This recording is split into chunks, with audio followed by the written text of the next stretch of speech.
আচ্ছা, আমি একটু বলি, আমি তো নতুন যোগদান করেছি, আমার এই লড়াইয়ের সম্পর্কে খুব বেশি ধারণা নাই। যেহেতু এই লড়াইয়ের জন্য কাজ করতে চাই, আমার এই টিমের, আমি যেহেতু টিম লিডার, নড়াইল জেলা পুলিশের টিম লিডার আমি, তো সেই হিসাবে আমি যেহেতু নতুন যোগদান করেছি, এখন আপনাদের লড়াইয়ের সম্পর্কে জানতে চাই, আপনাদের মুখ থেকে লড়াইয়ের সম্পর্কে জানতে চাই, হয়তো শেষে আমি একটু বলবো। তো আপনারা আমাকে লড়াইয়ের সম্পর্কে একটু ধারণা দিবেন, যে লড়াইয়ের এই বিষয়গুলো আপনাকে দেখতে হবে, একটু আমাকে ধারণা দিবেন। তো আমি এটা প্রত্যাশা করি। এখন আপনারা বলেন, একটু লড়াই সম্পর্কে আমাকে একটু ধারণা দেন, বলেন পরামর্শের জন্য। আমরা সবার কাছ থেকে পরামর্শটা আশা করতেছি। আপনারা যে আমি একটু বলতে চাই, আমরা করে এখানে এসেছি, আমি কৃষিটা ঠিক যে অ্যাঙ্গেল থেকে চিন্তা করছি, আমার মনে হয় যে আপনাদের সাথে এটা পুরোপুরি মিলছে। আমি কৃষিটা ঠিক এইভাবেই করতে চাই আমার এই টিমকে নিয়ে। যাক, আমি শেষে বলবো, আপনারা যদি আরো কিছু বলার থাকে একটু প্লিজ। আমি কার্তিক, যদি আর কেউ না থাকে তাহলে অল্প একটু বলবো। জেলা পুলিশ নড়াইল কর্তৃক আয়োজিত আজকের এই প্রেস ব্রিফিং এর সম্মানিত সাংবাদিকবৃন্দ, জেলা পুলিশের আমার সহকর্মীবৃন্দ, সুধীবৃন্দ, আসসালামু আলাইকুম। আপনারা ইতিমধ্যে জেনেছেন যে আমি চলতি মাসের 3 তারিখে পুলিশ সুপার হিসেবে এই নড়াইল জেলায় যোগদান করেছি। এটি আমার পুলিশ সুপার হিসাবে প্রথম। আমাদেরকে যখন পোস্টিং অর্ডার হয় গত মাসের 25 তারিখে পোস্টিং অর্ডারটা হয়েছিল, তো আইজিপি স্যার একটা ব্রিফিং দিয়েছিল। স্যার বলেছিল যে তোমরা বলো যে তোমরা যখন কাজ করবা, তোমাদের জেলা সম্পর্কে তো ইতিমধ্যে তোমরা খোঁজখবর নিয়েছো, তো তোমার প্ল্যানিংটা বলো। তো সবাই যে যার মতো বললো। তো আমি বললাম, স্যার আমার কাজ হলো, আমি নড়াইল সম্পর্কে যতটুকু জেনেছি যে এখানে বড় একটা সমস্যা আপনারা উল্লেখ করেছেন, এবং আমরা আপনাদের মধ্যে এটা শুনতে চাচ্ছিলাম যে আমার চিন্তার সাথে আপনাদের চিন্তাগুলো এতটাই মিল, আমি একটা পয়েন্টও পাইনি যেটা আপনারা অতিরিক্ত বলেছেন, যেটা হয় ঠিক সেটাই বলেছেন। আমি আপনাদের প্রতি অশেষ কৃতজ্ঞ যে আপনাদের মুখ থেকে একটিও অতিরিক্ত কথা বের হয়নি, একদম পুরো পয়েন্টে বলেছেন। প্রথম যে কথাটা ছিল যে কোন পরবর্তী রায়, যেটা দাঙ্গা, এটা আমি ওই সময় স্টাডি করে বের করেছি যে এটা একটা সমস্যা, এবং আমি আমার এই জেলা পুলিশের প্রত্যেকটা ইউনিটের সাথে একাধিকবার মিটিং করেছি, এবং এটাই বলেছি যে একটা অপরাধ যেটা প্রথম নিবারণ করতে হবে সেটি হলো আমরা খুনটাকে তো অবশ্যই কমিয়ে আনার চেষ্টা করব, বা যদি কখনো আনফর্চুনেটলি হয়ে যায় তাহলে খুব পরবর্তী যে রায়তগুলো, যে দাঙ্গাগুলো, যে লুটতরাজগুলো হয়, এটি বন্ধ করতে হবে। এটি বন্ধ করতেই হবে এনিহাউ। এবং এটা হলো সেকেন্ড ধাপ। এর আগের একটা ধাপ আমি বলেছি যে কোনো ধরনের কোনো অপরাধ ঘটার আগে জানতে হবে, প্রিভেন্টিভ পুলিশিং, যেটা আগে জানতে হবে। আমি এই ব্যাপারে আপনাদের কি বলবো, সহযোগিতা বলবো না, আপনাদের নাগরিক দায়িত্বটা পালনের জন্য আমি অনুরোধ করবো। আপনারা সাংবাদিক হিসেবে আমাকে তথ্য দিবেন যে এখানে একটা ঘটনা ঘটতে পারে, আমি অবশ্যই সেখানে লোক পাঠাবো, এবং দুই পার্টি যারা যারা এই ঘটনাগুলো ঘটানোর চেষ্টা করে আমি তাদেরকে অবশ্যই অবশ্যই আইনের আওতায় নিয়ে আসবো, যাতে করে কোনো ধরনের কোনো আইন শৃঙ্খলার অবনতি করতে না পারে। এটি আমার প্রত্যাশা।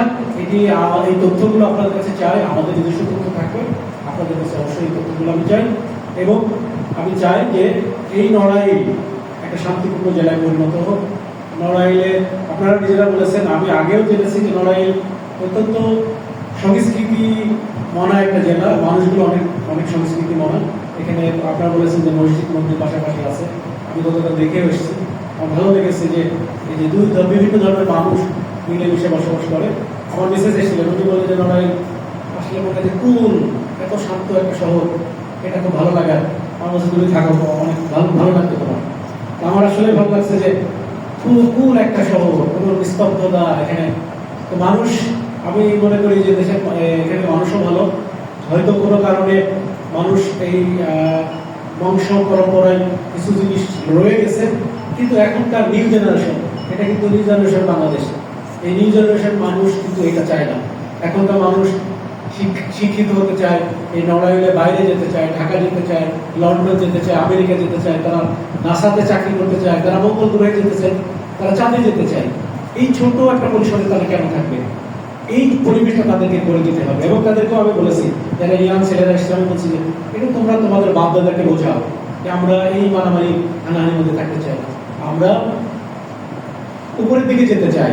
আমি এই বাংলাদেশ নিয়েই কেন চিন্তা করবো? আমি সারা বিশ্ব নিয়ে চিন্তা করবো, আমি মঙ্গল গ্রহ নিয়ে চিন্তা করবো, চাঁদ নিয়ে চিন্তা করবো। আমার ব্যক্তিটুকু একটু করে আমার এই জানার মাত্রা, আমার বোঝার মাত্রা, আমার চাহিদা থাকতে হবে আকাশ চুম্বি, এই যে জ্ঞানের চাহিদা, তাহলে আমি উপরের দিকে যেতে পারবো। তা আমি আমার সামনে পূজা আছে, আপনি জানেন যে 514টা পূজা মণ্ডপ এই নড়াইল শহরে। আমরা পূজা মণ্ডপের যারা সনাতন ধর্মের যারা নেতৃবৃন্দ আছে তাদেরকে নিয়েও আমরা এখানে আলাপ করেছি, ডিসি মহোদয়ের অফিসে আমরা এটা নিয়ে মিটিং করেছি এবং সদরের একটা অংশে মিটিং করেছি। আমার প্ল্যান আছে যে নড়াইল এবং কালিয়া আমি যাবো আগামী শনিবারে, আমার প্ল্যান আছে, বলেছে একটা প্রোগ্রাম সেট করার জন্য। তো এখানে আমরা এই মিটিংগুলো করতে চাই, আমাদের মেসেজগুলো জানাতে চাই। এবং আমি তিনটা বিষয়, আমি যেহেতু আমি 2বার জাতিসংঘ শান্তিরক্ষা কমিশনের চাকরি করেছি, কাজ করার সুযোগ হয়েছে, তো আমি ওখান থেকেই শিখেছি যে 3টা জিনিস নিয়ে ওনারা কাজ করেন। আমি সেই 3টা জিনিস আমার সহকর্মীদের মধ্যে বলেছি যে এই 3টা জিনিস থাকতে হবে একটা মানুষের মধ্যে। কি? ফার্স্ট হলো যে ইন্টিগ্রিটি থাকতে হবে, সততা। সততার লেভেল কিন্তু শুধু আর্থিক দুর্নীতির মধ্যে থাকাটাই অসততা না, সততাটার মাত্রাটা আরো বেশি। সততার মাত্রাটা হলো যে আমার প্রতি যে দায়িত্ব সেটি আমি সঠিকভাবে পালন করবো, এটিও আমার সততার অংশ। আর্থিকভাবে কোনো কোথাও যুক্ত হওয়া সেটা তো অবশ্যই সততার মধ্যে, মানে সেটাও সততা খেলাপ, বা আমার কোনো কিছু দায়িত্ব সঠিকভাবে পালন করাটাও আমার সততার অংশ। তাহলে ইন্টিগ্রিটি পার্টটা 2টা, একটা হলো সেবা গ্রহীতা এবং সেবা দাতা। পুলিশের যেমন থাকতে হবে, আমার নাগরিকদের মধ্যে থেকে আমরা আশা করি। এবং সাংবাদিকরা আপনারা হলেন এই সমাজের চোখ, আপনাদের চোখ দিয়ে মানুষের কিছু দেখে। এই যে আমি কথা বলছি, এই কথাগুলো মানুষের মানুষ দেখবে আপনাদের মাধ্যমে। সো আপনাদের অনেক দায়িত্ব। আপনারা একটা জিনিসকে নেগেটিভলি বলতে পারেন, পজিটিভলি বলতে পারেন। যদি আমার মনে হয় যে দায়িত্বশীল আচরণ হয় সেটা, যেটা আপনি পজিটিভ বলবেন।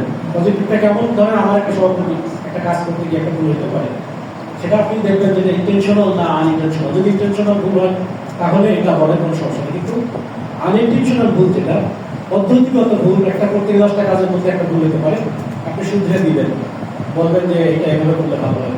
আমার কাছে বলবেন, আমি আমার সহকর্মীদের বসে দেবো যে এটা এইভাবে করতে হবে। তাহলে যেটা বললাম ইন্টিগ্রিটি, আরেকটা হলো প্রফেশনালিজম। আমার এখানে আপনাদের সাথে সম্পর্কের ভিত্তিটা কি? আমি এখানে কাজ করতে এসেছি, পুলিশ সুপারের দায়িত্ব পালন করছি। আপনার সাথে আমার সম্পর্কটা হলো প্রফেশনের সম্পর্ক। আমি পুলিশ সুপার হিসেবে আপনাদের কাছে আমার যেটা করণীয় করবো, আপনাদের যেটা করবে আপনারা সেটা করবেন। পারস্পরিকভাবে দুজনের বোঝাপড়া থাকবে, যাতে উদ্দেশ্য কিন্তু এক, এই দেশ, এই নড়াইল, এটাই আমার উদ্দেশ্য। নড়াইলের আইন শৃঙ্খলা রক্ষা করা আমার উদ্দেশ্য, এই দেশটাকে স্টেবল রাখা, এই দেশটাকে ভালো রাখা আমার উদ্দেশ্য। তাহলে আমাদের উদ্দেশ্য যদি এক হয়, তাহলে নিশ্চয় কর্মপন্থা এক। আপনি আমাকে তথ্য দিবেন, সেই তথ্য অনুযায়ী আমি কাজ করবো। প্রফেশনালিজম। দ্যাট আরেকটা বলেছি যে কমিটমেন্ট টু কন্টিনিউয়াস লার্নিং, অর্থাৎ আমার ধারাবাহিক শিক্ষার উপর আমার একটা কমিটমেন্ট থাকতে হবে। আমি আজকে যেটা জানি না, আজকে যেটা ভুল করেছি, আগামী দিন যেন সেইটা জানি এবং আগামী দিন যেন সেই ভুলটা না হয়। তাহলে আমার এই পরিপূর্ণ একটা প্যাকেজ, আমার ইন্টিগ্রিটি আছে, আমার প্রফেশনালিজম আছে, এবং আমার ধারাবাহিক যে শিক্ষার যে কমিটমেন্ট সেটা আছে। তাহলে আমি আজকে ভুল করলে কালকে যেন না বলতে পারি আমার এই ভুলটা আবার না হয়ে যাবে। তাহলে এইভাবে আমরা কাজ করতে চাই। আপনাদের নিশ্চয়ই আপনাদের যেটা আপনাদের পক্ষ থেকে আমাদেরকে তথ্য দিবেন, আপনারা নাগরিকদেরকে সজাগ করবেন, সচেতন করবেন। একটা সমাজের নাগরিকরাই তো মূল সাবজেক্ট।